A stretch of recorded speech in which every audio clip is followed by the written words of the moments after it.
This week we have 4 important updates on investigations we've done so far in 2016.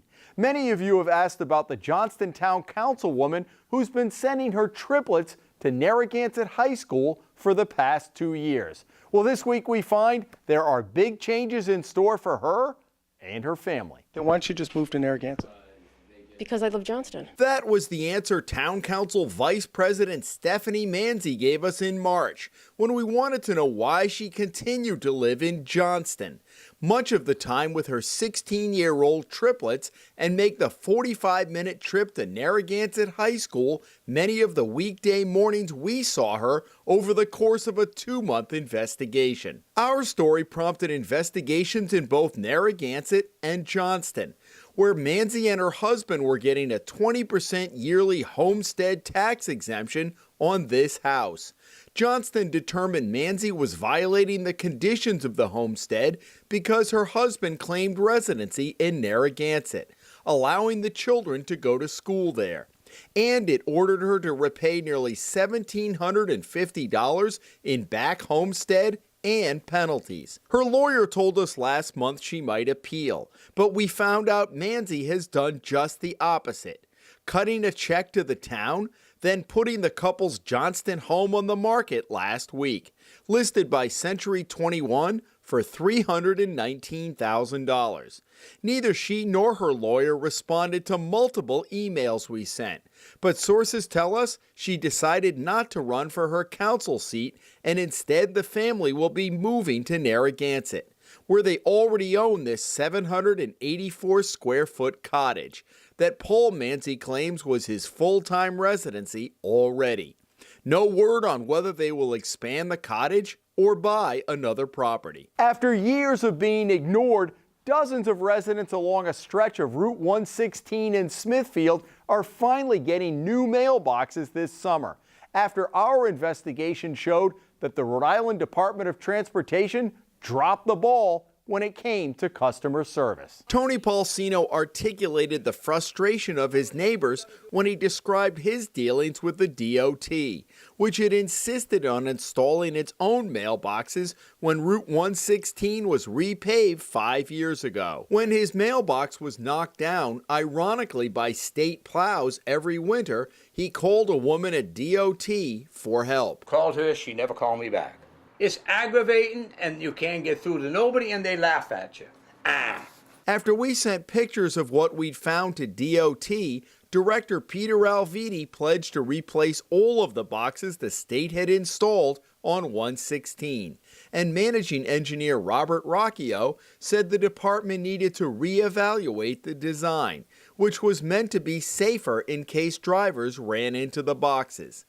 DOT last week said it expects to have the 150 replacement mailboxes installed by the end of August. Alviti told us he plans to personally visit Paulsino to apologize when the new mailboxes are ready to be installed. Another DOT project was brought to our attention last fall, the high-profile reconstruction of the Apponaug Circulator.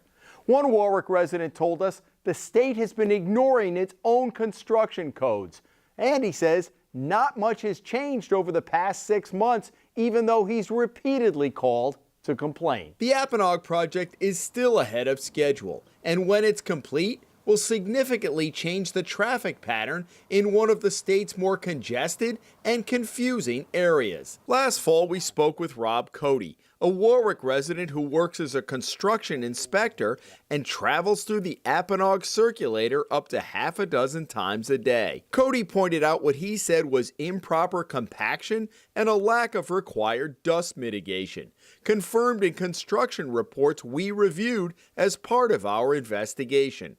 Cody has regularly sent us pictures this spring showing the conditions for motorists making their way through Apponaug, and what he says is improper fill going in under newly laid sidewalks. DOT Director Peter Alviti says he is meeting with his staff to address Cody's latest round of complaints. Rhode Island's largest wind power project is slowly taking shape, as nearly a dozen turbines are ready to go online this summer, including 3 that will begin generating power for the town of West Warwick.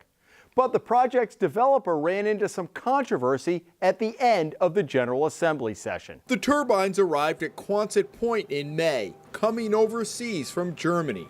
All but one would be heading to western Coventry, where the North Kingstown company Wind Energy Development had been preparing sites much of the year. Over the course of 2 weeks, aided by a team from the German manufacturer Ventus, the turbines went up, and include 3 the town of West Warwick has bought and expects to begin providing all of the town government's electrical needs this summer. Wind Energy Development's owner, Mark DePasquale, was in the news earlier this month when the Providence Journal reported a bill surfaced late in the session that would have forced ratepayers to pick up the $12 million connection costs that the company has spent for infrastructure to hook up the turbines. House Speaker Nicholas Mattiello pulled the bill because of the controversy. We will have more on that and hear from DePasquale directly in a story next month. It's been a busy first 6 months for us, and we already have a number of investigations in the pipeline for the second half of 2016. And remember, if you have a story idea you want us to check out, email me directly at jim@hummelreport.org.